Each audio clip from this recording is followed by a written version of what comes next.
Hi, good morning, everybody. Good morning. Certainly hope you're having a good one. It may be evening where you are, afternoon. If it is, hopefully it's a nice one. It is, I think it's going to be like 70 degrees here today. So when we get done talking here, I will be doing my mid-morning afternoon walk and go down there and get me two of those big old smart waters and come back and guzzle on them. So shout out to everybody that's here now, and everybody that will be listening a little bit later. Hit that like button if you don't mind, and share the share the information out there. Let me go ahead and see if I can get the Discord here. I said I would put the invite in today. So this is just gonna create, I think, if I'm doing this correct, a lobby invite. So hold on, let me create the invite. Let me make sure this in case there's any new people. Let's let me that one.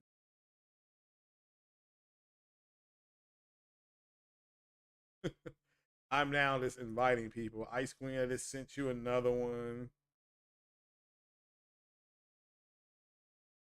Everybody that's on this list.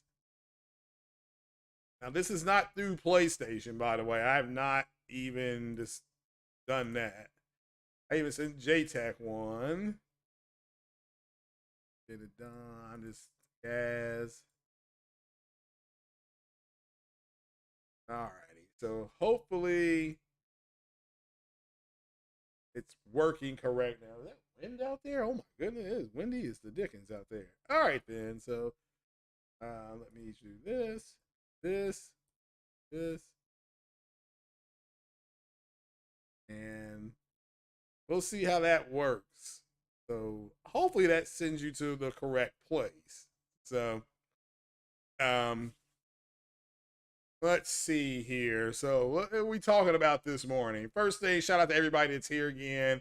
And if you see right there in the middle of the screen, we are having a what is a dono war uh for the PSVR 2. We are roughly about 42%. So once we get to about 50 to 55%, we'll go ahead and pull the trigger on it and see how that goes. What's going on, J Roll? How are you doing? How are you doing?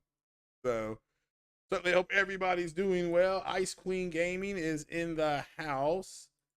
Here you go, Ice Queen. Yeah, you are already a mod here. Want to make sure that that's gone through okay. Yeah.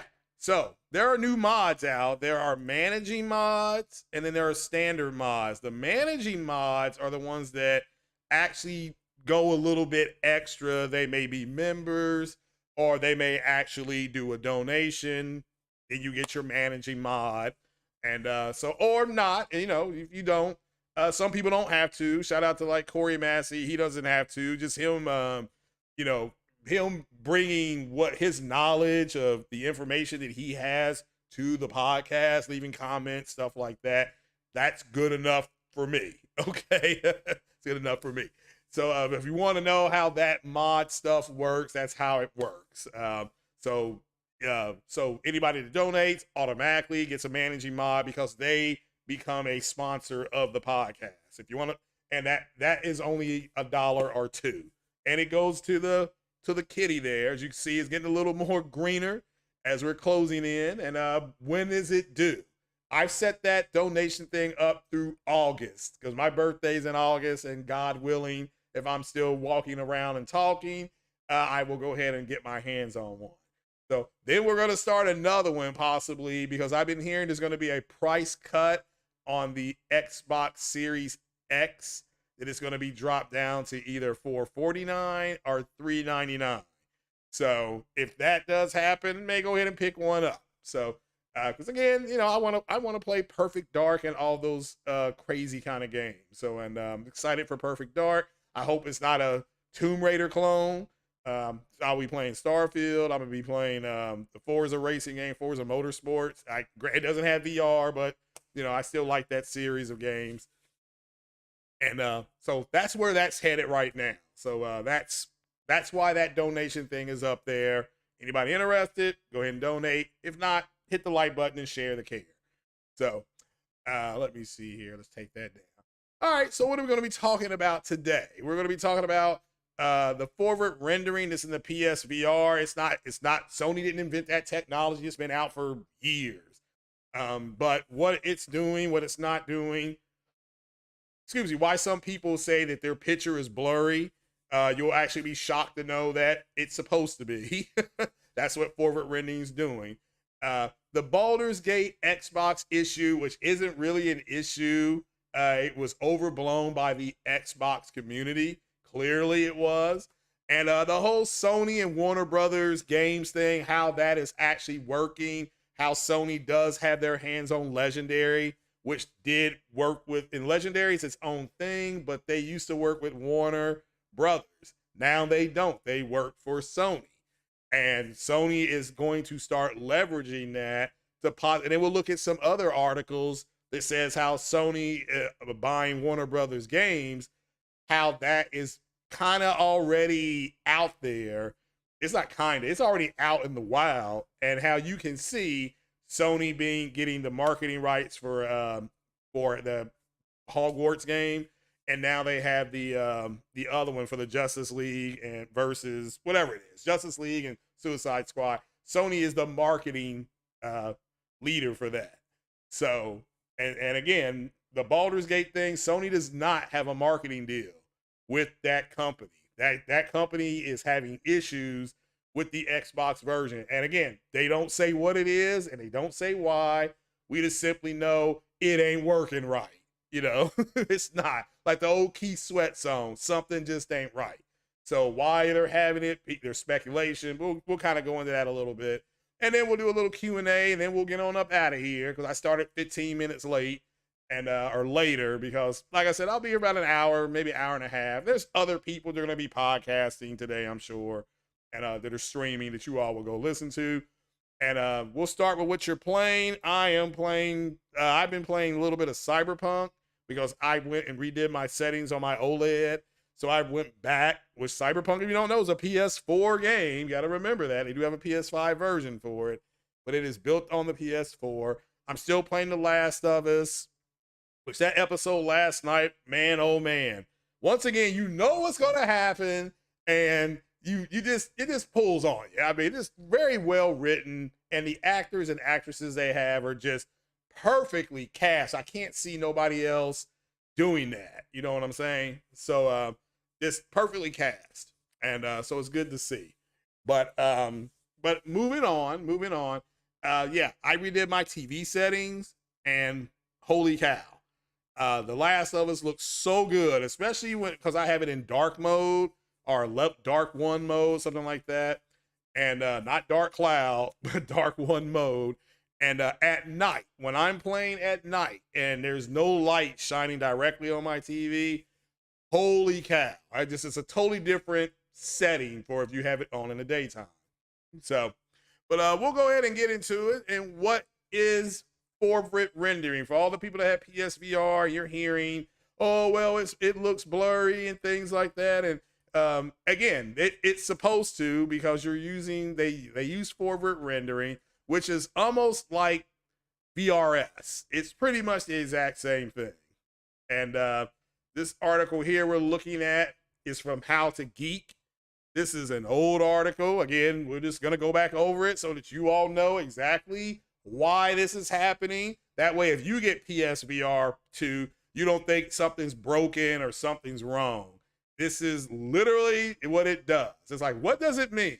And it's like, it's a term that describes the reduction in rendering quality in the weaker peripheral vision.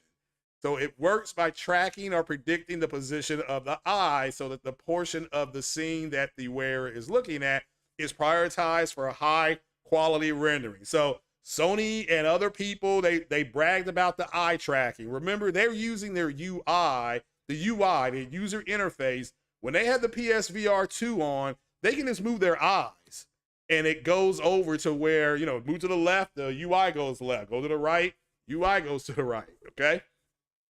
So, but what that does in game, what that will do for you in game is it's going to put more of the processing power on where you're looking at.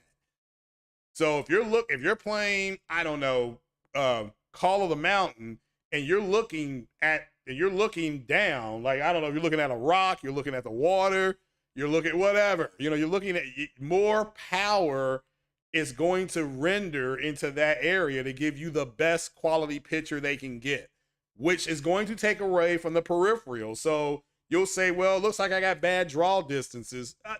Technically, you're right, but it's done on purpose so that you can just look at what's directly in front of you. So it's that simple.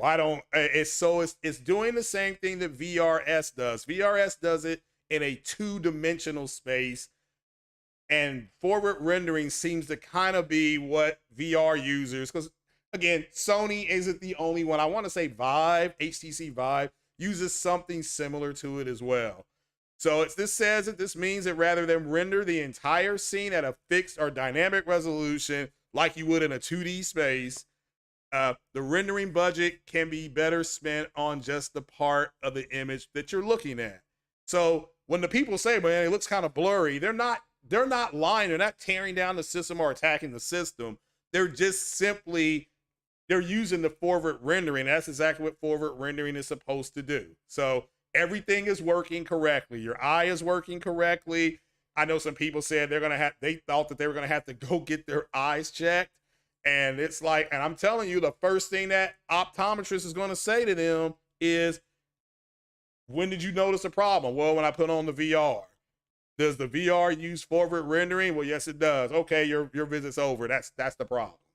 That's your issue. Now, you may not, like in dark areas, you may not be able to tell a difference. Like the people that are playing Resident Evil, because a lot of that game is dark. Not all of it, but a lot of that game is within that mansion. And it's in caves and caverns. You may not notice it as much, but it's also happening there. So, but again, when you're on the color black or white, forward rendering, you're not going to see as much of an issue. So it says the technique works best when paired with a camera inside of the headset to accurately track the position of the eye. This is one of the things that they were bragging about with Sony's PSVR 2. Oh, you can use your actual eyes and stuff like that. So don't get caught up in the BS back and forth. You just need to understand this is the way that portion of the technology, that's what works. That's what's working. So there's nothing wrong with your face. There's nothing wrong with your eyeball. It's just, that's exactly what's going on. That's why you can wear glasses with it, because even if you have glasses on, it's not going to do it. So, but again, the position of the eye is known as the fixed forward rendering, because that's where the concentration of energy is going to go. So like I'm looking at my Galaxy A03s phone box. I can see the Galaxy sign, and on the very bottom it says Samsung. But if I just look at the Galaxy sign, I just look at this portion where it says Samsung on the bottom, I can't really see it. Can't focus on it. I can only focus on one or the other because of the size of the box. Or I can, even if I lean back, I can only see one or the other. It's the way your eye works. So they're trying, again, Sony mimicked the way you hear with their 3D Pulse headsets. They tried to mimic the way we hear it. They did a good job. And again, forward rendering is not the only device that uses it. You see here, the Vive Pro Eye includes for the XR and XR3 and VR3. And then again, it says here, the PlayStation VR 2, which is expected to launch sometime in 22, which it didn't. This is an old article. Will include eye tracking and forward rendering. The move by Sony will likely bring the technology into the mainstream. So that's what Sony's doing. They're introducing technologies that are already out there. They're just putting it into the mainstream. Like I said before, Sony didn't invent this. It's not, and they may have improved on it, which is really good, but they didn't invent this. This has been around. It is basically three-dimensional VRS. That's the way you can kind of look at it. And all VRS does is it takes what you're looking at and it makes it the most important thing and focuses the energy or the assets or the resources on that part of the screen. That's all it does. And again, the whole controversy, the Xbox does it and the PlayStation does it, was part of the lies that these guys, the web of lies, shout out to Porter Rock, that he was talking about. He's not wrong about that. Okay, these guys lied. Oh, the PlayStation can't do it. And it's like, well, it's better to have it done natively. It's like, really? Is it? Or is it better to have it closer to what NVIDIA does? See, the solution that PlayStation has within their PS5 isn't the AMD version. It's more closer to the NVIDIA version. So, and the NVIDIA version is the better version of that type of technology. And look, I'm an AMD fan. It doesn't mean AMD stuff is bad. It just means it's not as good. I've said this 100 times. The F-16 is a wonderful Air Force plane that the United States uses and NATO uses, I believe. I'm sorry, the United States uses the F-16. NATO uses the Mirage. They both they're both air superiority fighters. They can both do the same thing. That F-16, though, has a little bit better thrust to weight ratio than the Mirage. The F-16 can carry more, and therefore it can do the air to ground. It's more deadlier because of the air to ground capability. The Mirage can do it too, just doesn't do it as well. So this is a big deal for VR going forward. I agree. So Sony's commitment to forward rendering with the PSVR 2 is not only great news for owners of Sony consoles, but it could have a lasting positive effect on the VR market. You got to understand that Sony and Facebook or Meta, whatever it's called, and HTC, they're all working together to help VR get more into the mainstream. Sony is leading the way, and but it doesn't mean that the other people aren't doing horrible. So here's your VR headsets, blah, blah, blah. Here's the Meta Quest 2. You've heard about that. Again, very good. Shout out to Lincoln Clay. He said it was a good headset. And so he actually did a video last night. If you're still wanting to keep up with some of the improvements that he's seen, some of the things that are better than the other ones, and there's some stuff that the other ones could actually do better, that do better than the PSVR 2. But make sure you're sub to him because he did a real good video I think it was yesterday evening. So like I said, where I worked nights the night before, my day was all jacked up. That's why I did my video late at night. And make sure you listen to 60 frames no lag Porter Rock, and then listen tomorrow night. I probably won't make it tomorrow night because matter of fact, I won't make it because I have to work, so I won't be there. So I will be at work when 60 frames is going on. Shout out to 60 frames no lag. But hopefully for the people who have VR that are seeing this, they don't lose their minds. And for the people who are thinking about getting it, you need to understand that's the part of you not being able to see everything around you super clear is part of the process of the forward rendering. That's all it is. Don't get lost in the sauce. All right? Don't get lost in the sauce. Start arguing and things like that. So you just say, yeah, forward rendering is only going to concentrate on the area you're looking at. That's what it's designed to do. So, so again, they're not wrong about it being a little bit blurry or the draw distances being look like they're a little bit off. They're not wrong about that, and they're not bashing the PlayStation VR. They're simply noticing forward rendering. That's what they're noticing, and they may not understand what that does. So you now have that knowledge. You can go ahead and look it up yourself on howtogeek.com, and I recommend it for the people who are thinking about getting it, because that could be your deal breaker. You may say, I don't like that, and that's fine too. The main thing is when you pull the trigger to buy something as a consumer, you need to have as much knowledge in your pocket as possible that way you don't get ripped. Okay, just trust me. Just as somebody who who's been there and done that and bought things based on word of mouth, I learned my lesson that way.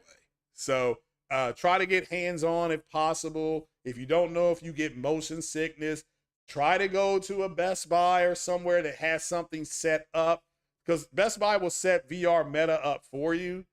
And you need to say, I'm thinking about buying it, but I need to see if I get motion sickness. Can you all set this up so I can just try it for 15 minutes? And you'll know within a minute if you get motion sickness. It's not like, well, when am I going to find out? You'll know immediately. Your body will react immediately. So, and again, people that are playing PlayStation VR, they're overwhelmed by it as far as the how its immersion is, and that's fine. That's what Sony was going for. It's like with the 3D sound. Sony was talking about how this was going to work, and again, based on that concept, I'm like, okay, then this means that if I hear a bird, it should only sound like it's coming from above me because it's tweeting and it's above me, and that's exactly what it's like. That's exactly what it's like. So, and when I was playing Resident Evil 8, had on the headsets, it sounded like those, whatever those were, werewolves or whatever those monsters were, you could hear them breathing, but I didn't know where they were. And then as I got closer to where they were, the breathing got a little more intense. I'm like, what the hell? So it is what it is. It is what it is. PlayStation has the tools. Yeah. They got their SDKs. So their dev kits. So, it is what it is. But, so any questions about that for the people who have it or don't have it? So if there's any questions about it, we can go over them real quick. So shout out to the First 48 Gaming, Sergeant 12's in the house, Jeff B Gaming.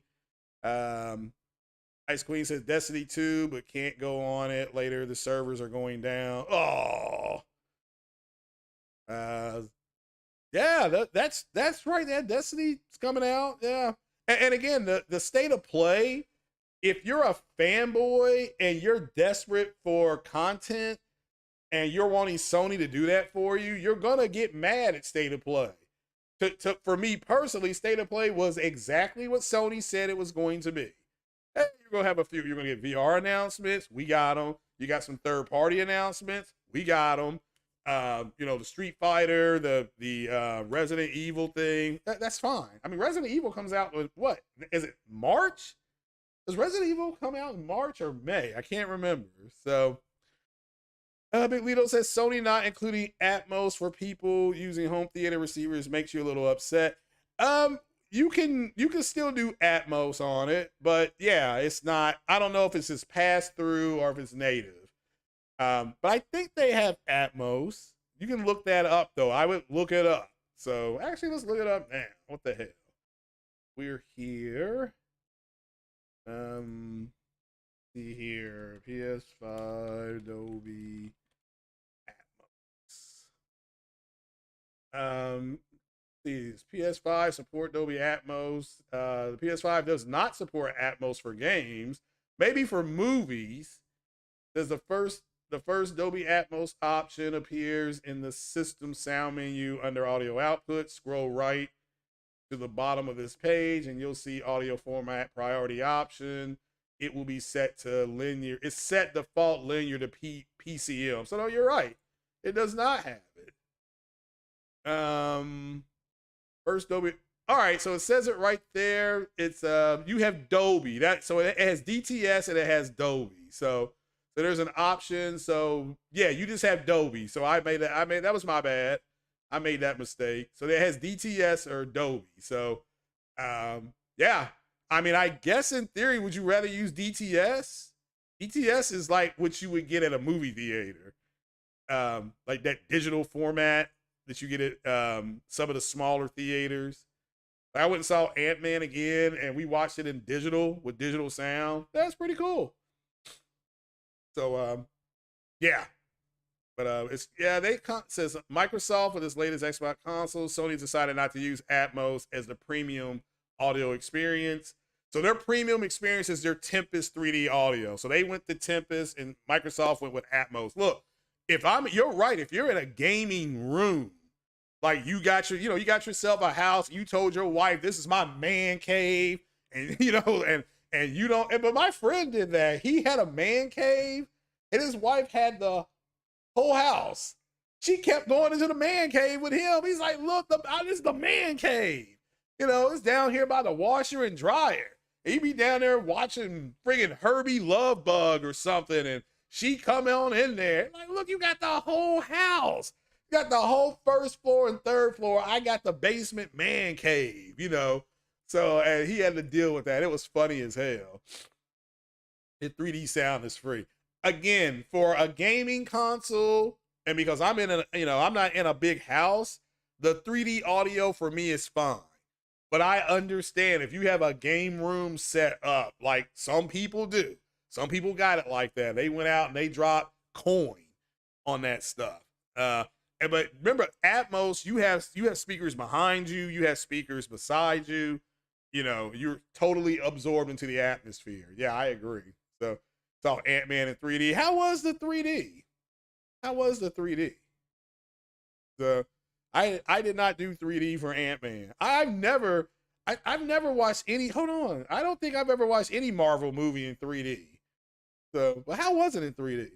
So, so you said it's upscaling to DTS. All right, well, there you go. There you go. Yeah, you thought it was a C. I gave it a 7 out of 10, but everybody has a right to their opinion. The issue is that they're saying is that Sony hasn't done a showcase, therefore they're putting all this emphasis on these state of plays. The state of plays are not going to change. This state of play was just like the last one they did. You know, it was just like, and then you got the announcement of all those games going into Plus. Like I downloaded, I mean, are you all not playing? Have you all not played on your PS5 Uncharted 4 and Lost Legacy? Have you all not done that? Have you all not seen what that looks like?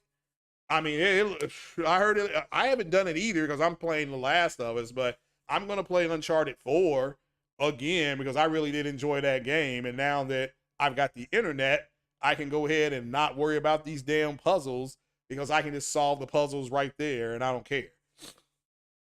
So it's a 5 out of 10. That's fine too. Yeah, that's fine too.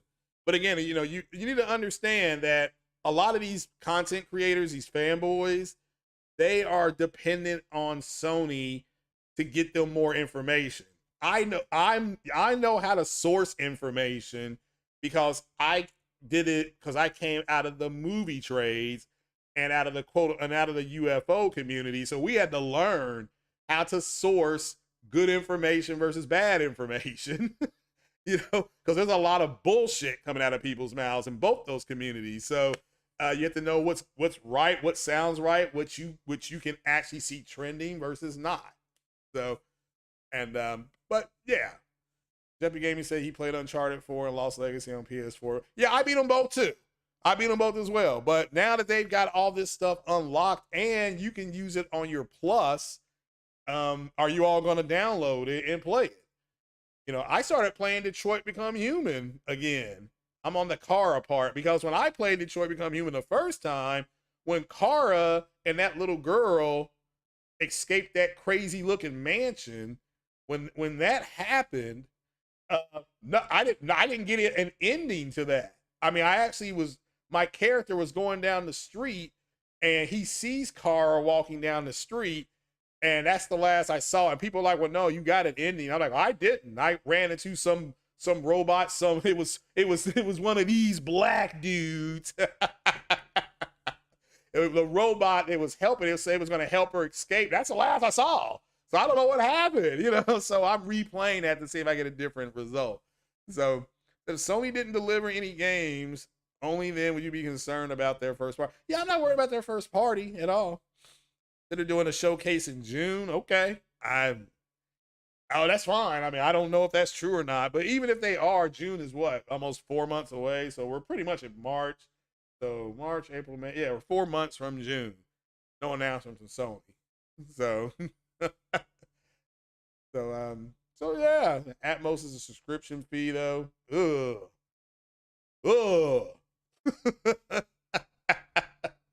Ugh. Is it really? You gotta pay a fee? That's terrible. And that is true, that is terrible. Terrible, terrible, terrible. So, okay. Let's go to the next story, the whole Balder's Gate thing, because that cracked me up the other day. There we go. So if you don't know, at the state of play that people are complaining about, the big issue about it is Balder's Gate. All right. And apparently what happened, was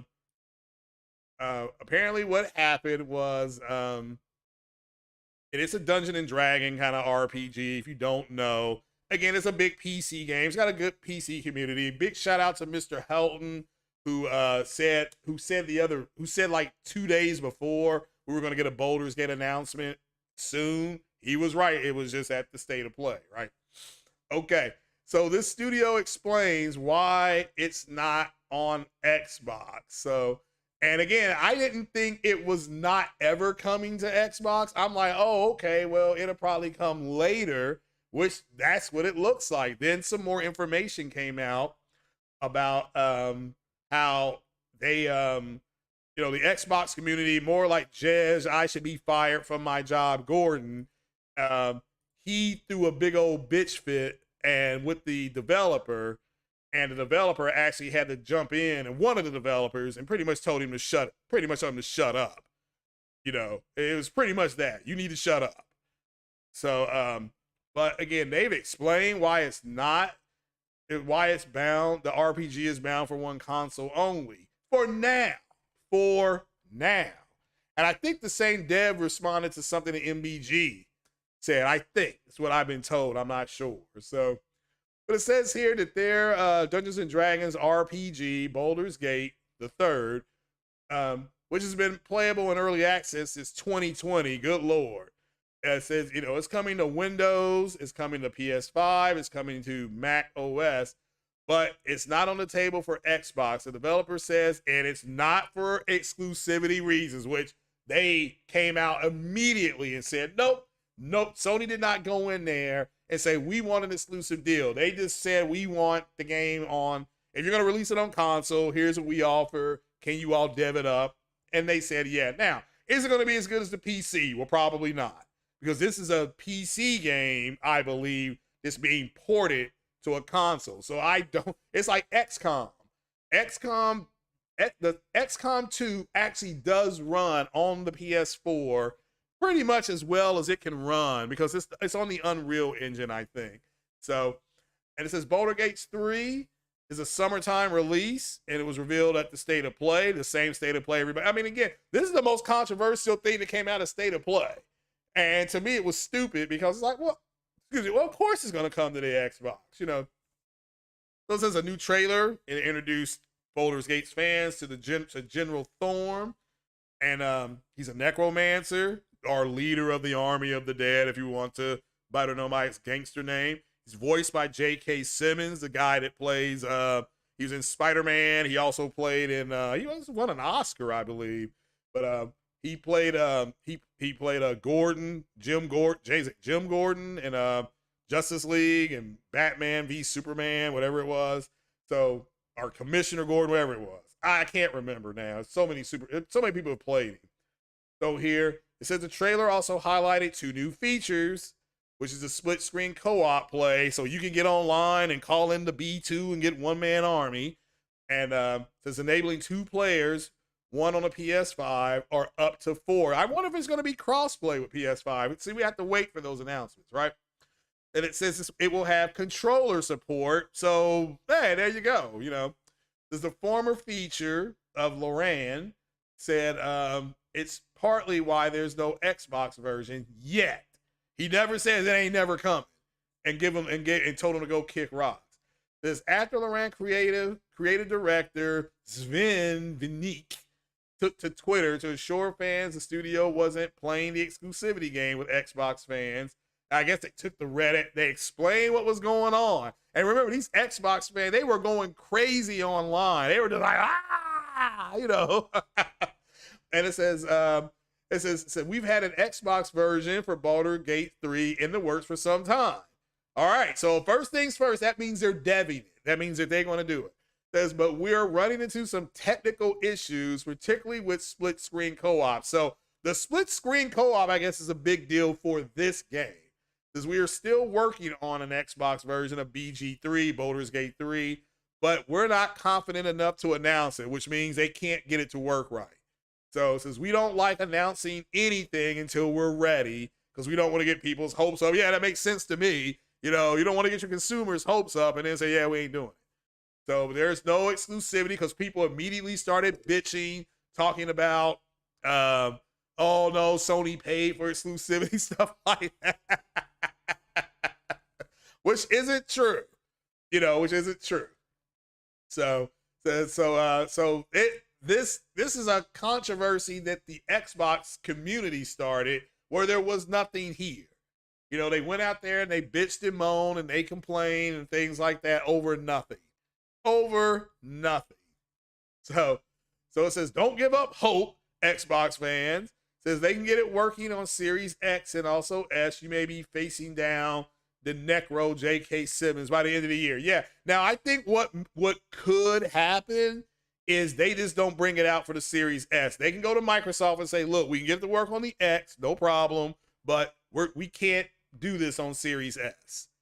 And Microsoft will have to make a decision whether to say, okay, well, can you, then Microsoft may say to them, well, since you can't put it on the S, can you put it in Game Pass? It can be something that simple, you know, and which I think is funny as hell. And this for me personally is that these guys and these gals got on social media and cried, you know, well, Sony pays for this. They pay for parody. They all do the whole parody clause. I mean, they do. There's parody for everybody. So, and so to me, this is me personally, I thought this was funny as hell because they cried over nothing. You know, and it just they're like children at this point. The Outer Worlds is dropping a PS5 version of the game March 7th, like an update. So, well, let's see if we can find that announcement. Let's see. I think it's just an update.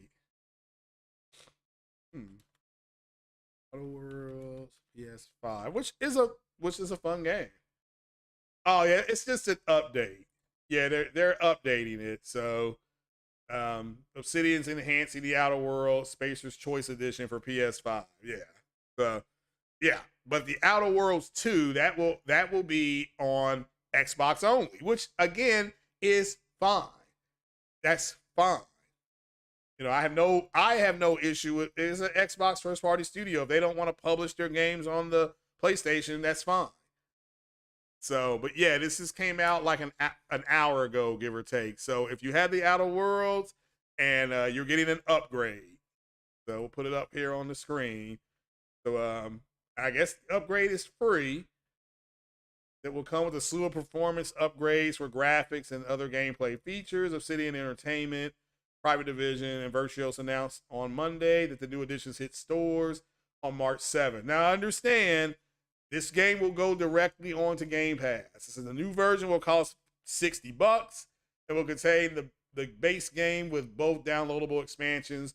Murder on the, I can't pronounce that. Looks like the Eridanus and Pearl of Gorgon. So the upgraded versions will also be available to purchase on Windows PC as well. Those who bought the original game and both sets of the DLC on PS4 and Xbox One will be able to upgrade. All right, so they're charging for an upgrade. Holy cow. Let me put this on the screen. That's about the only big news out of that. But if you didn't know, if you have that game, and I recommend that game, it's like Fallout in outer space, you know. I think this is it. So you see right there, right here, Xbox One will be able to upgrade to the current version. So they're charging for the upgrade. Wow. So the upgraded version contains a whole batch of new environments. The description from the developer said that the players can expect higher resolution. That's great news. I played this on PC. So higher resolution, graphics, high resolution, that should be a comma, graphics, a dynamic weather system, that is new. Overhauled lighting and environments, improved performance and load time. That's great. I think this is fantastic. Fantastic. And again, I recommend this game because it's I like science fiction anyway. So it hit my science fiction curve. It hit the and it had the VAT system that's used that I like from Fallout. It had the same kind of system. So increased level cap and more. So I think this is fantastic. You know, and you know they're working on the second one. Don't know when it's coming out, but the fact that they're upgrading it, shout out to because this is a Microsoft first party intellectual property. Now, granted, maybe it was due to come out. It was due to come out before the deal was closed, and that's fine. But the fact that they're doing this is fine. I think that's fantastic. As a gamer, that's cool. So, and again, says any outrage yet? Not yet, because I mean, maybe they don't know they got to pay for the upgrade. So, again, which again is $10, and if you are screaming on $10 and you got bigger problems, hit that like button, people. I mean, you got bigger problems.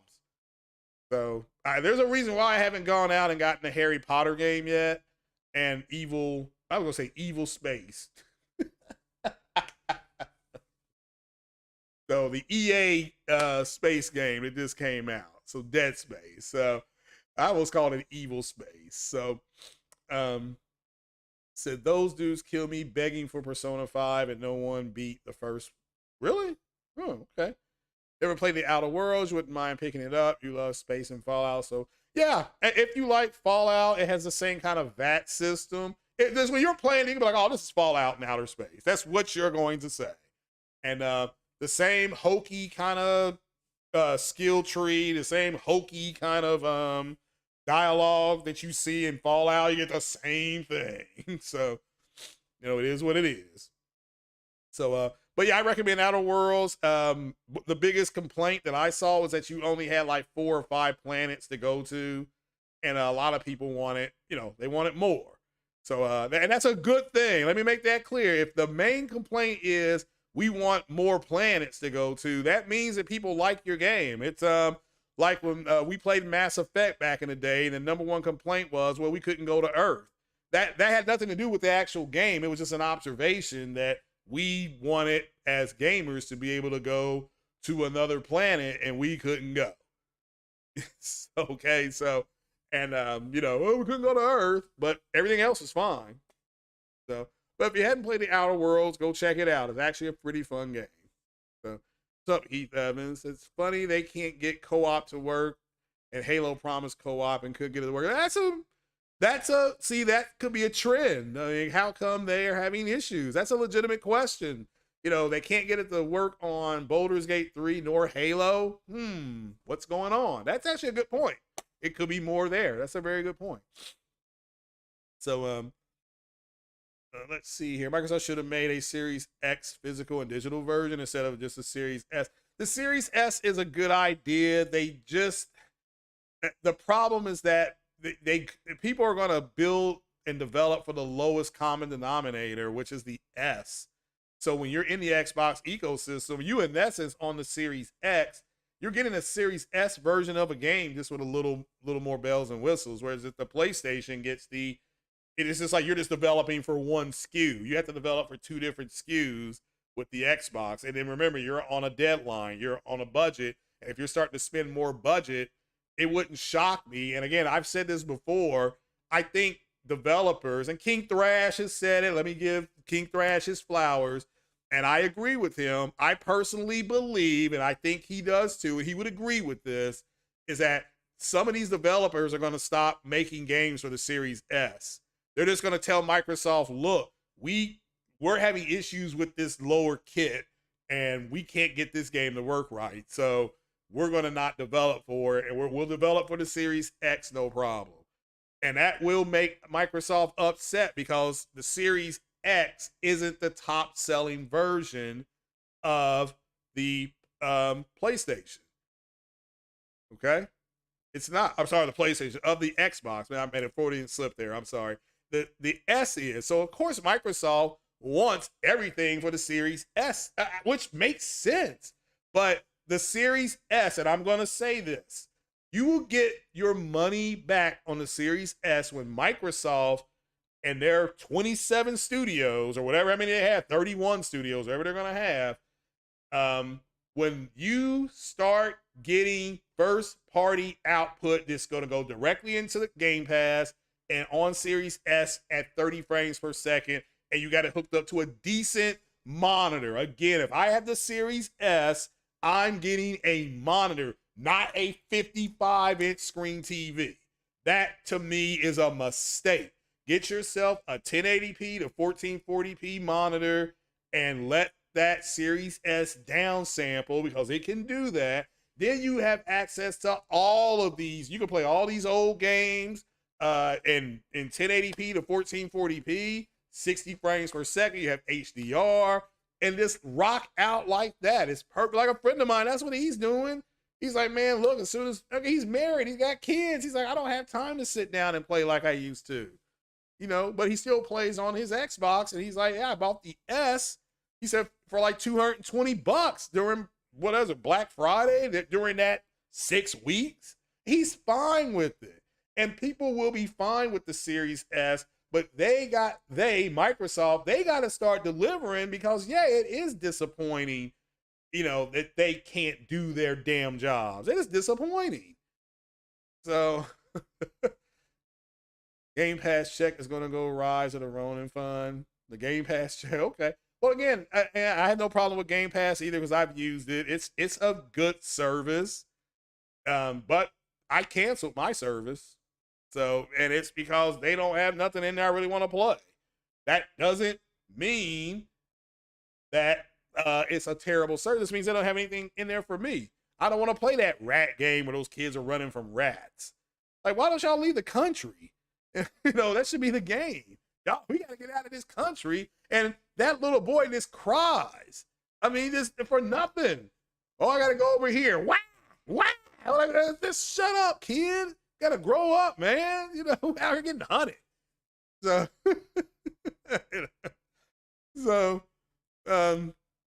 but Microsoft, yeah, they may have been mandatory. They got to drop that. That's all I can say. They going forward. They may literally, if they want games on their system, they're gonna have to. These developers are gonna have to. I mean, again, this has already been talked about. These developers are going to, I believe, go to Microsoft and say, we're not going to develop for the S anymore.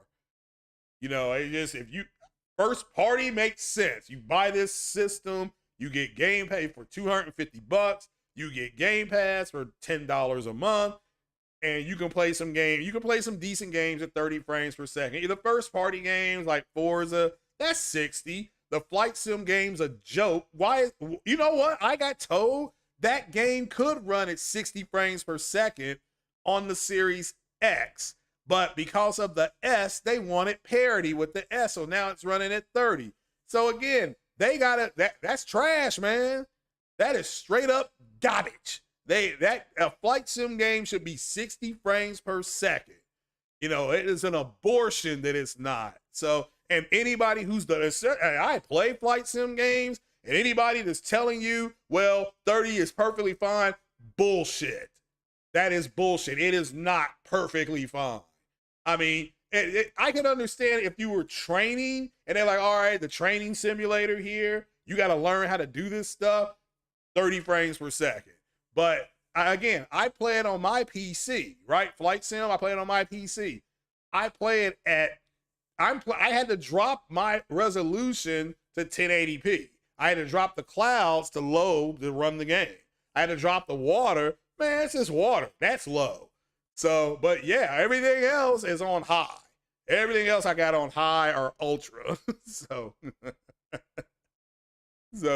but yeah, but that is Microsoft's fault that they put out a lower spec console. All they had to do was say, you know what? We're going to sell the Xbox Series S at $399. And instead of it being 4.5 T-flops or whatever it is, we're going to get this thing up to 6.7 T-flops. Then they could have said 1440p, 1080p dynamic resolution, 60 frames per second, could go open frame, could go 68 to say 80 frames per second, no ray tracing, and we're going to have an HDR. That's it. HDR, SDR. End of discussion. No, people going, oh, what about? Then don't buy it. You're a consumer. And if I'm getting, and again, let me make this clear, I'm getting HDR, I'm getting 60 frames per second, I got a good resolution, I got high graphic settings. That $399, I would have bought it. I would have bought it as a consumer. So I would have bought that thing. and been fine with it because I had an Xbox last generation and one the generation before that and one the generation before that. So I would have bought it, but that's not what they did. And again, with the Xbox One X, Navi T flops work differently than Vega T flops. Again, why they went to 12 is beyond me when they're being outperformed by 10, because the Navi T flops react differently than the Vega T flops. So, and yes, Navi does floating point and all that kind of stuff like Vega. As a matter of fact, the series consoles use floating points. So, they can double it. But we'll just have to wait and see how they do it. So, then we can see how they do it. Yeah, the Series S can't handle flight sim. So, and I was so mad when they said it's going to be 30 frames per second on Series X. I'm like, hell no. Like, nah, man, you can't do this to me. Yeah, Sergeant 12, the PS5 upgrade. Yeah, we're getting it. And you're not getting Outer Worlds Part 2, though. You're just going to, this is it. No Outer Worlds Part 2 for you. So, just enjoy what you got. So, the Bloodborne, Microsoft tried to use Bloodborne against Sony in the early days of acquisition talks. Really? Don't know why.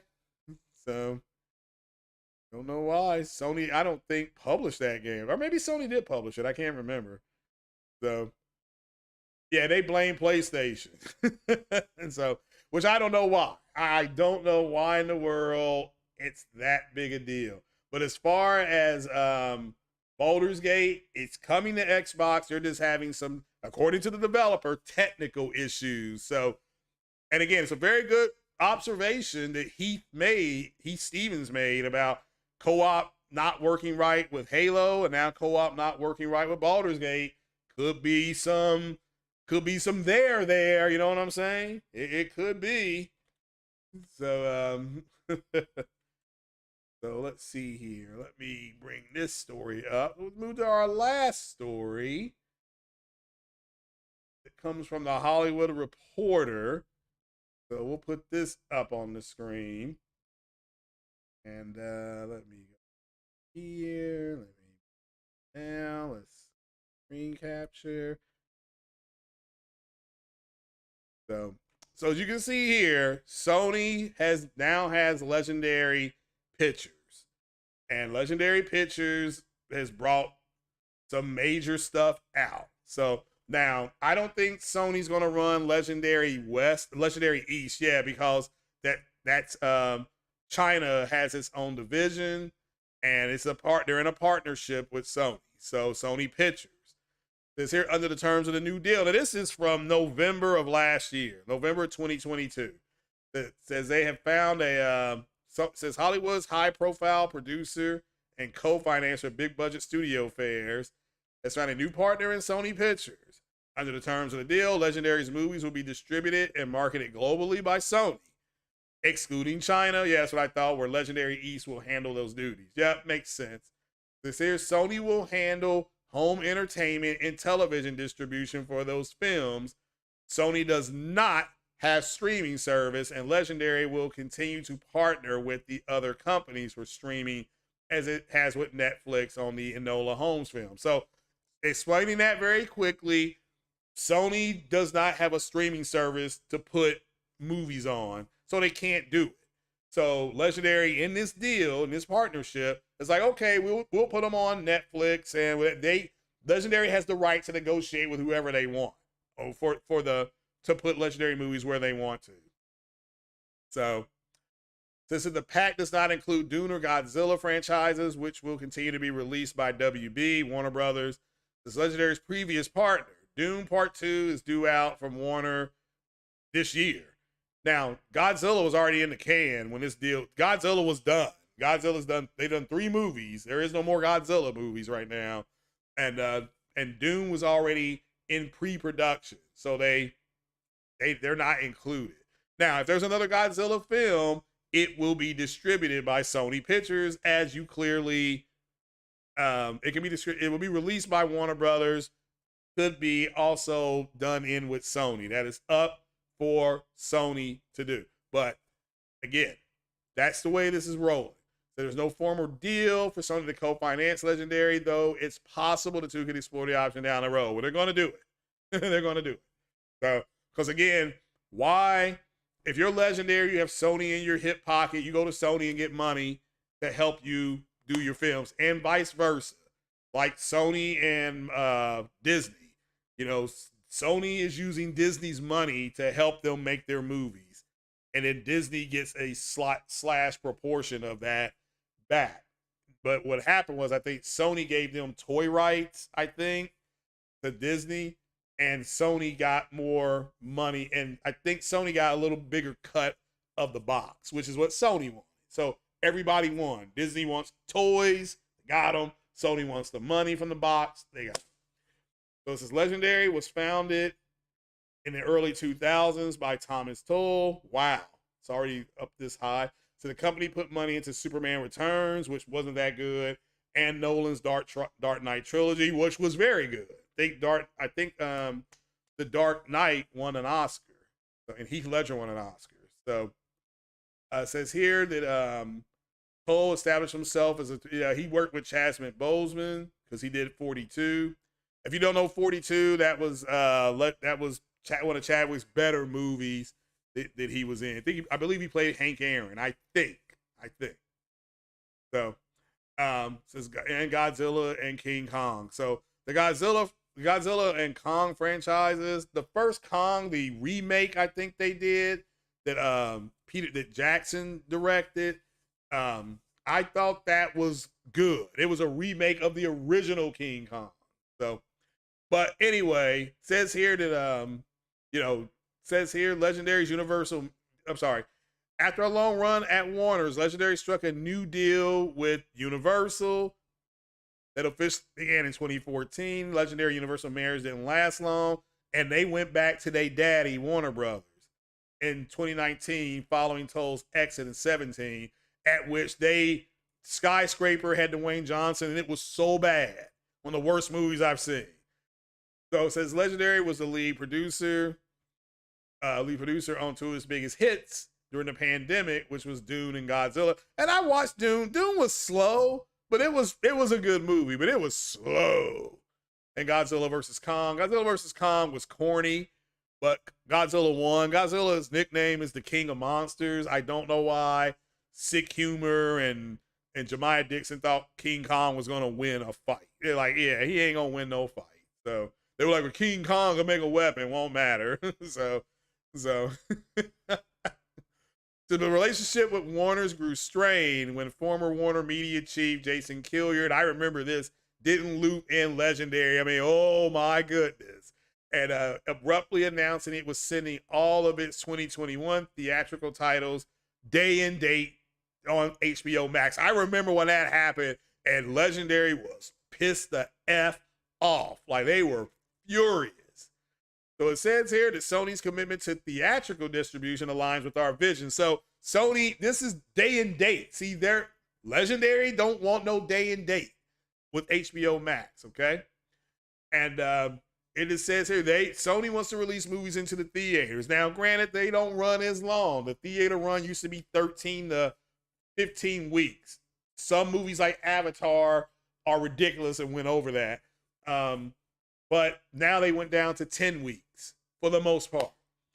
It said the incredible slate of movies that Married Parent has amassed are built for theatrical experiences, meaning we don't want them to go day and date into your house. Sony is against day and date with PlayStation. Now you're actually seeing it in the theater. They don't want to do day and date. So people can forget about that. Okay, that's a done deal. Doesn't mean that some Sony games won't go, like these games that are going to be gas games, they're going to be day and date, including something that calls itself Factions.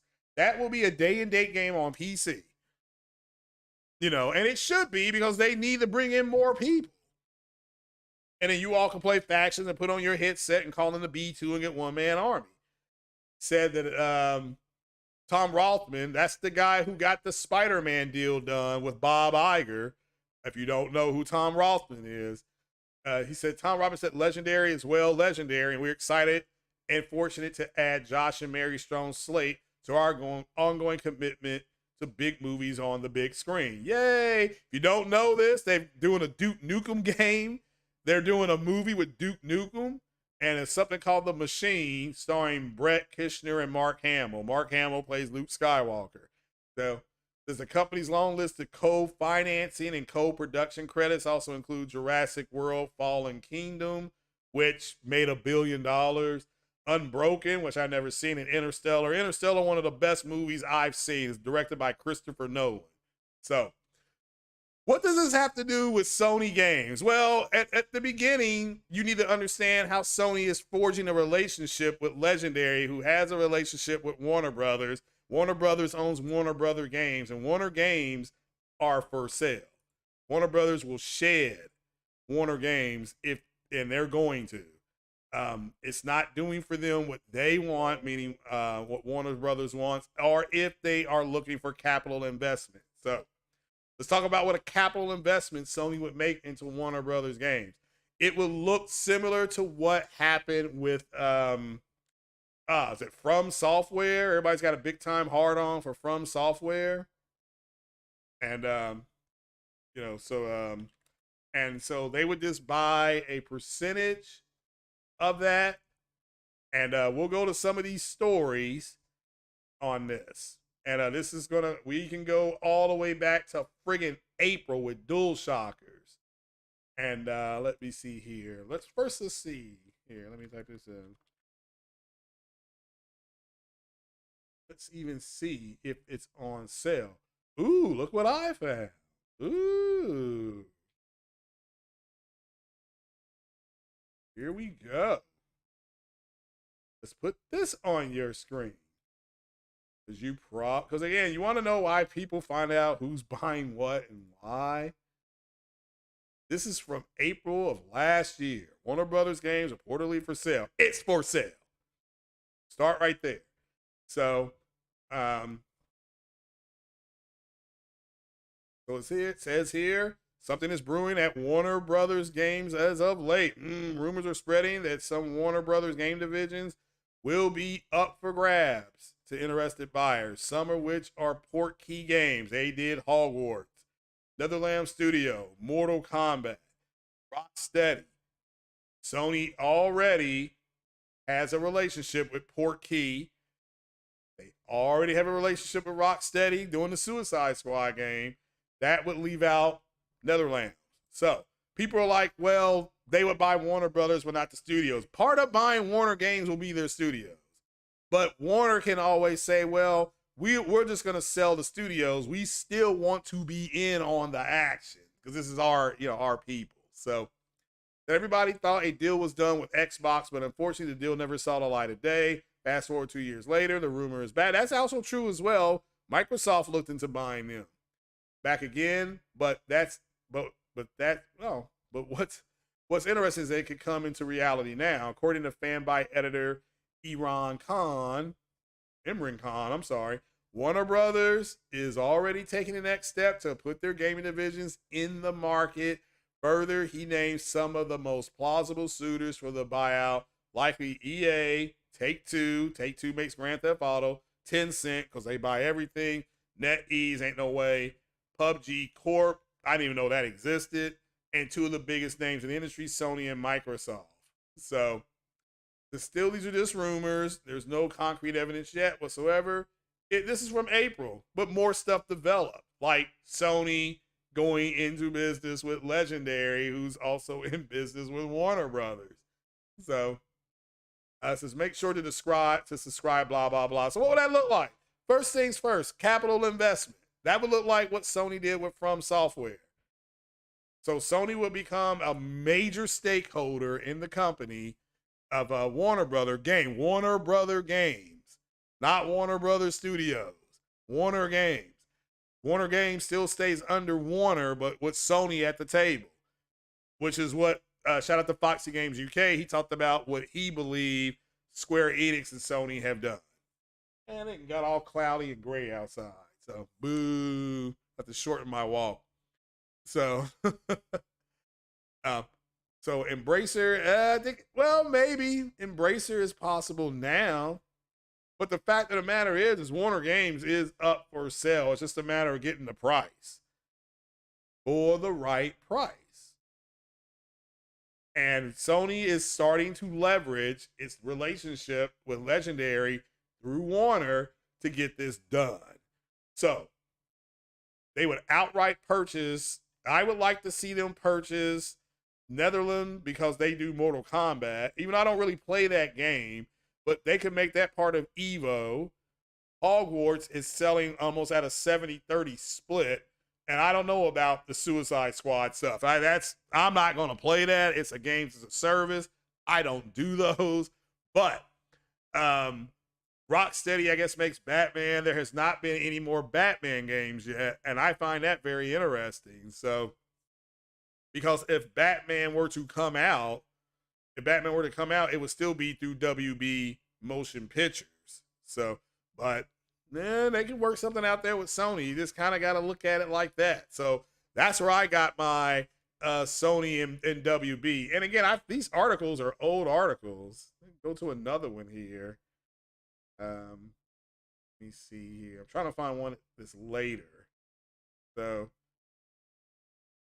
let's see here. Warner Brothers Games for sale. That's in June. This is all right here. Warner Brothers Game Division reportedly for sale. Didn't they? Yeah, because AT&T is just taking on a lot of water. So, and this is, I mean, again, AT&T says CNBC explained that AT&T is seeking to sell this arm of the company as one step of its process to reduce its $165 billion debt. Wow. Great day in the morning. Can you imagine owing $165 billion? Like, hey, man. yeah, I owe about $12. Oh, how much you owe? I owe about $35. How much you owe? $165 billion. But they purchased, look, 109 of it comes from the AT&T purchase of Time Warner. And this is why I think if you have AT&T, you may get HBO Max for free. You might. So, it says, what effect, if any, the sell Warner Brothers Interactive Entertainment, that's their gaming division, Interactive Entertainment, would have on its assorted games and development is unclear. But EA, of course, Activision can be taken off now, and Take-Two, Interactive, all, know a thing about managing video games IP, but Activision, no, not what was going on. So you can just remove them. So this EA, I would put Sony and then maybe Take-Two. But now Sony has a working relationship with Warner Brothers that they can start to leverage and say, well, you're already working with one of your major partners in Legendary. So, here's what we bring to the table. So the Street Fighter Mobile is a mobile. It's published by Crunchyroll. Yeah, Sony getting more into mobile too. So so you saw how Phil is trying to reassure people they still exist if the deal falls through.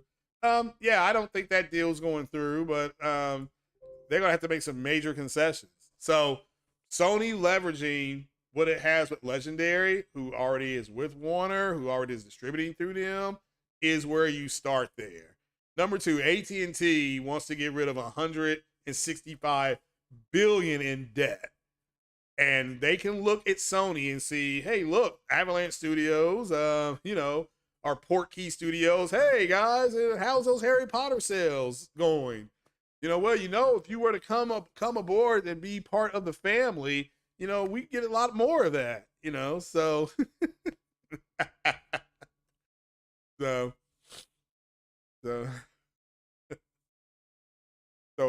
Yeah, they're gonna have to divest in Call of Duty. I mean, that was one of the boldest things the CMA did. Like, well, you guys have said publicly this ain't about Call of Duty.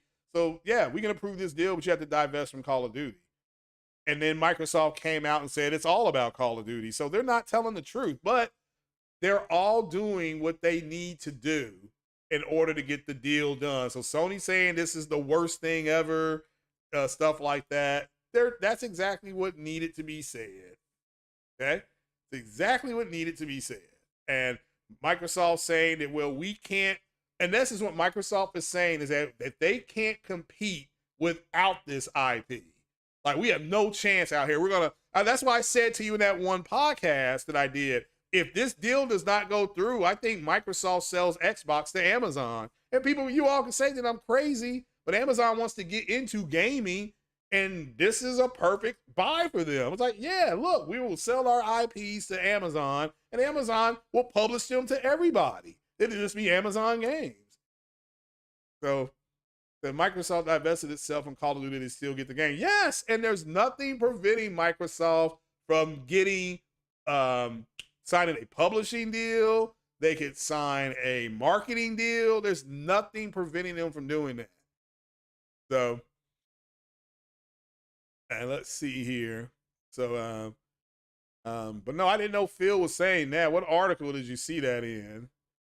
The Mortal Kombat tournaments are on PlayStation. Yeah, I know. That's what I'm saying. It's when you look at all these threads, Sony getting Legendary working with Warner Brothers. HBO Max is where The Last of Us is. Sony went to them. Hey, look, Sony could have went to Netflix. Sony could have went to Disney. Disney has Hulu. I mean, how many of y'all are watching the Wu-Tang Clan thing? It's on its 3rd season. Have you watched that? That's on Hulu. That is raw. I mean, I like that show. So they could have went to Hulu. They could have went to Peacock, which is NBC Universal. Okay. So you just need to look at the threads and then be smart about it, and then be like, yeah, this is actually starting to make a little more sense. Amazon wants to make it on game console. Yeah. Well, no, Amazon will take those studios and publish those games. So themselves. They just bought Tomb Raider, which means they bought the studios that are making Tomb Raider. So, yeah, Microsoft again look, they're trying to get a deal done. I mean, I look at it like that. Let's just leave it there. Amazon don't seem to be interested in the console realm. They want, well, yeah, but if Microsoft goes to them and says, look, guys, we're going to sell this division, what can we work out? Can we work out a deal? You don't think Amazon won't take that call? Yes, they will. And Amazon could work out a deal. They would simply publish. I mean, Microsoft can still publish. They can say, look, we'll do co-publishing on these games, but we want these games everywhere so that they can make their money. So the publishers could still work for Microsoft, but Amazon is going to, Amazon will control the Xbox division, but Microsoft will still have a seat at the table. You haven't seen the Wu-Tang Clan show? You're currently watching The Last of Us, 1923 and the Mayor Kingston. What is 1920? So did you watch 1884? Did you watch that one? So, so, the Wu-Tang Clan is your favorite rap group. Well, I mean, yeah, it's a good show. And it shows you, it shows the formation. It shows you what it was about. It mostly isn't about music. It's about, it's more about an empowerment movement to get to make money. That's what it's like, a money empowerment movement, what they were able to do. Very interesting what Wu-Tang Clan did. So, but yeah, watch that show. It's a good show. But my point is that, why did Sony, who makes movies and TV shows, why did they go to Warner Brothers when they could have went to Netflix? With Netflix, there's more people that have Netflix than HBO Max. There's more people that have Hulu, which is Disney. Sony's already in a partnership with them, with Spider-Man. Why not go to Disney and put your show on Hulu? See, that's the way you have to start looking at things, But fanboys don't look at it like that. I'm just saying to you that there's more here than meets the eye. So, I think Method Man's the best Wu-Tanger. Okay, nothing wrong with that. I personally Inspect the Deck a little bit more than Method Man, but there's nothing wrong with either one of them, right? So, shout out to the new subscriber. I appreciate you, brother. Welcome aboard. Welcome to the train. Hit that like button for him if you don't mind. And a round of applause. So everybody wants to know what Sony's buying next. Well, I've said I've given you 2 major studios, and I stand by it. One of them is Square Enix, and the other one is Warner Brothers Games. So, I mean, you have to ask yourself basic questions. It's good business to put stuff everywhere. That's what Wu-Tang did. You know, they dropped the RZA said, we dropped one of you all in all these dojos so you all could take over. So, but good point about Method Man. Method Man's song with Mary J. Blige was produced not by RZA. I think it was produced by Sean Combs. I think. Somebody can double check that. So you have a show that's redefining television in The Last of Us on HBO Max that's owned by Warner Brothers. You have Sony with marketing rights for Hogwarts and marketing rights for Mortal Kombat, marketing rights for the Suicide Squad Justice League game. They got all 3 of their dojos right now. So it's just a matter of time before they pull the trigger. So, and I don't think they pull it. And people are like, well, Craig, do you think they're going to pull the trigger? I think if the ABK deal does go through, and I think it will go through, just won't go through as is. Again, let me make that clear. I don't think it goes through as is or the way it's formatted. That doesn't mean it ain't going to go through or that I'm rooting against it, because the games that are on that list, I don't really play. I just don't.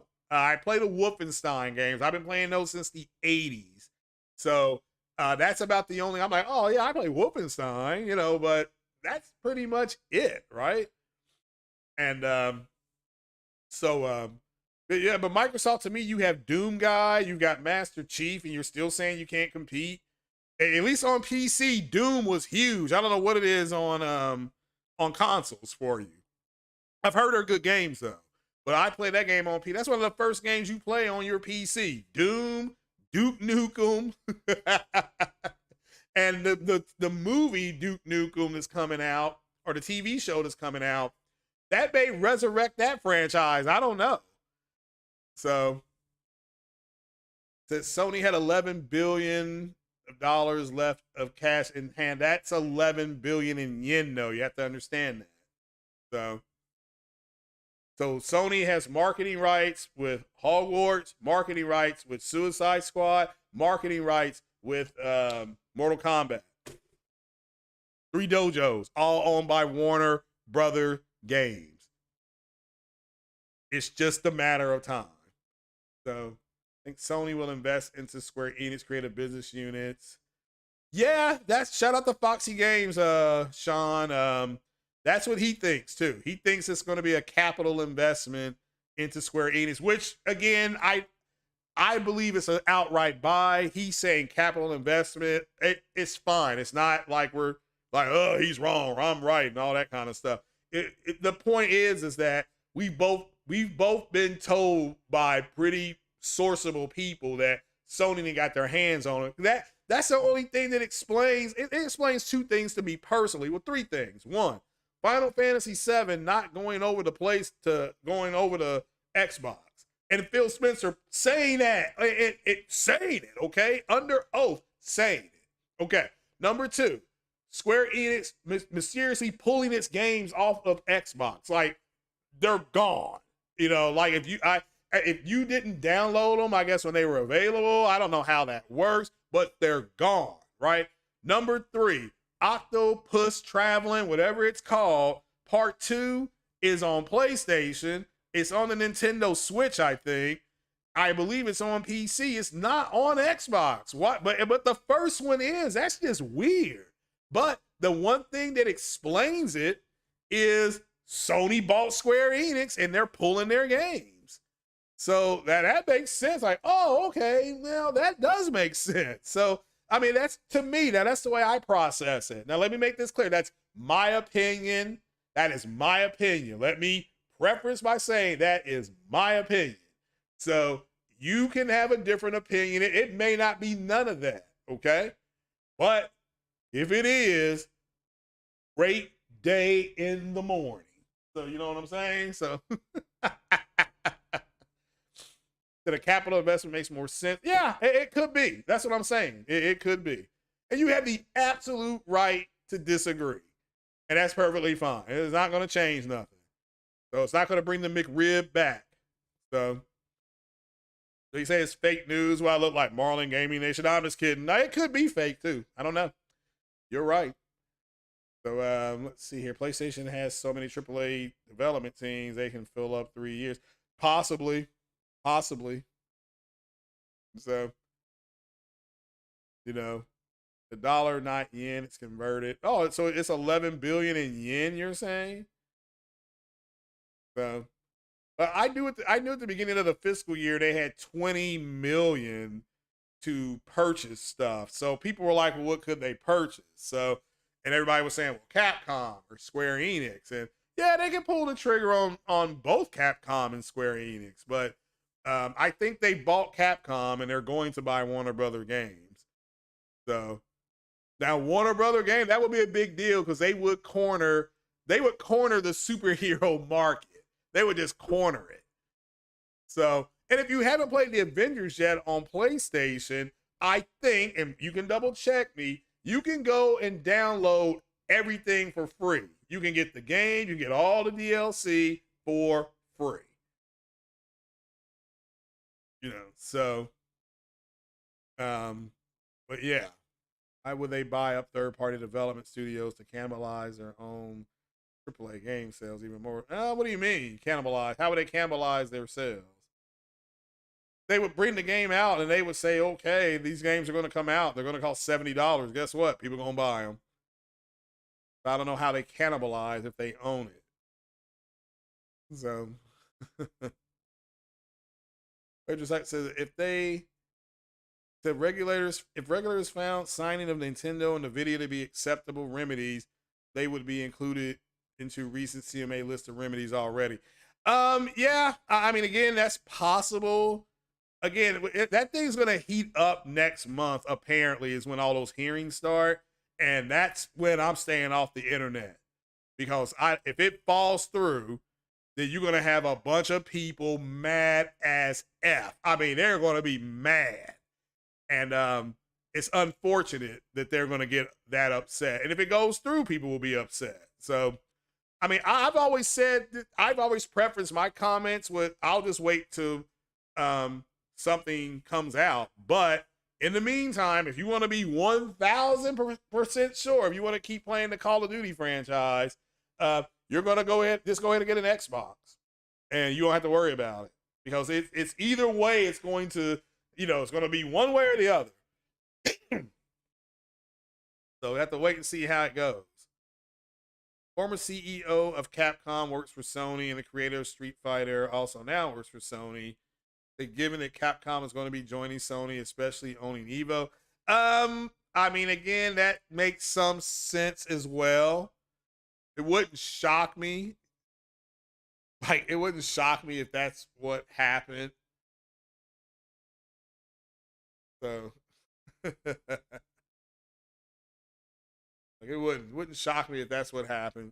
So, but I think it'll be I think it'll be a purchase. So, oh yeah, I understand that. A capital investment makes sense as well. It keeps Square Enix around. It's just a capital investment. Sony did the same thing with From Software. Made a capital investment. So, but what will more than likely happen is Elden Toilet Ring, when it's ready to come to when it's ready to come to the services, it will come to Plus first. Don't be surprised if it comes to Plus first. So be like, yeah, you wake up one morning and they say Elden Ring's going to PlayStation Plus. Well, yeah, guess what? Sony has capital in that company.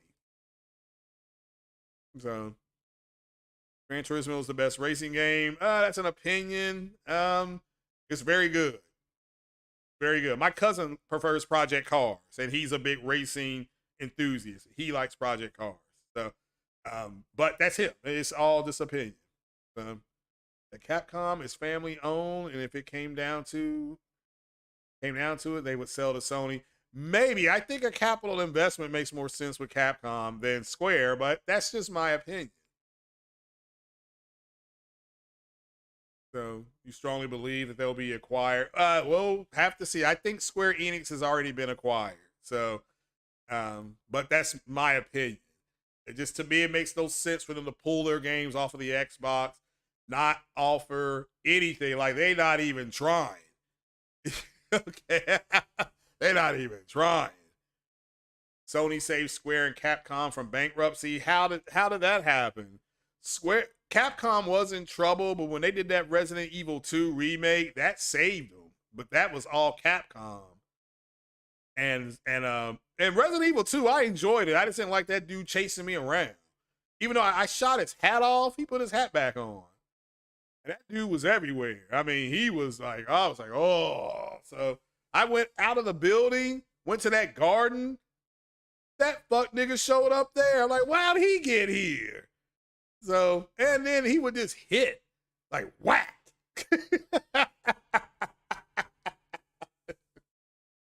Oh, man, hit that like button, people. We're going to get on up out of here. Shout out to you, 80 people in the house. I appreciate you. Make sure you hit that like button.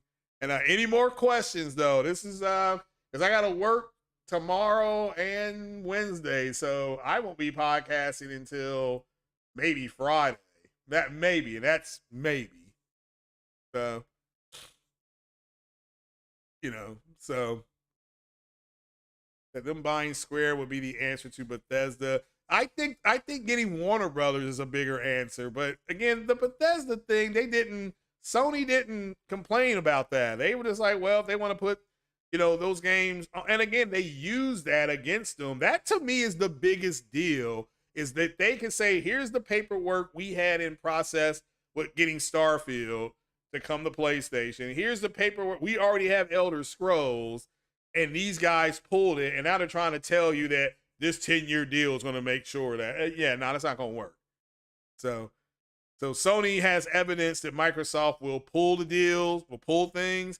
Microsoft tried to remedy that by saying, here's a 10-year deal. That's what it comes down to. Either the CMAs are going to believe Sony, and they're going to say, we don't trust you guys because you pulled IP off of their platform already. And, and there was people playing those games. Okay, we can see the users. They can give you the monthly active users. So, and they also look like they had this game called Starfield. It was supposed to go to PlayStation, and you all pulled that game. So Microsoft is trying to remedy that by saying, well, we'll give them a 10-year deal with Call of Duty. Well, then what puts it into 2033 or 2036? But there's no guarantee that Microsoft could say to them, stop making Call of Duty games. And then they could put all the old Call of Duty games in Game Pass. Like all the old ones, the Big Red, Call of Duty, Big Red 1, Call of Duty, all those old World War II Call of Duties that came out back in the day. All right, they would go immediately to Game Pass. So then it was Monster Hunter and Street Fighter V that say Capcom. Well, I know Street Fighter V, that came through, or was it 4 that Sony actually paid for? And it was exclusive, and it was part of Evo. So if that, what would I do if I was in Xbox shoes? I wouldn't buy publishers. I would. That's just my, what would I do? They've got enough studios to compete. Bring out Forza, bring those games out. They have actually bought publishers and pulled intellectual property out. They also did it to Nintendo when they bought Perfect Dark. So, they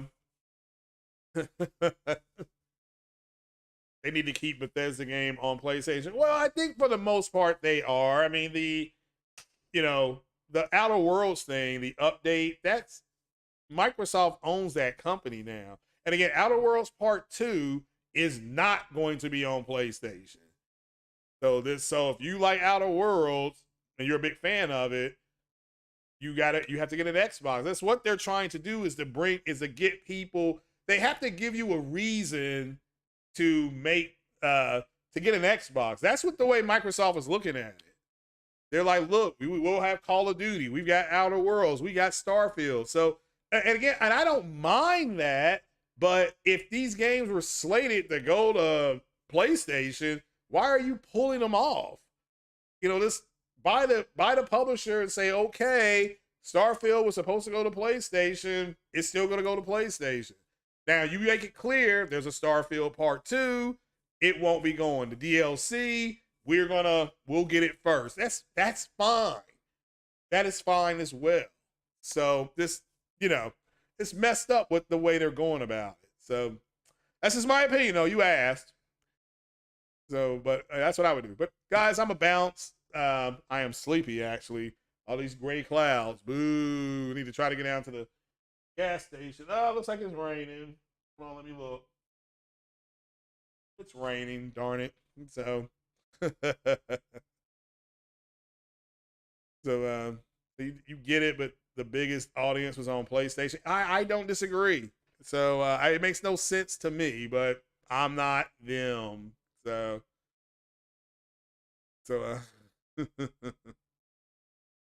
but guys, get on up. Make sure you sub and you share the content and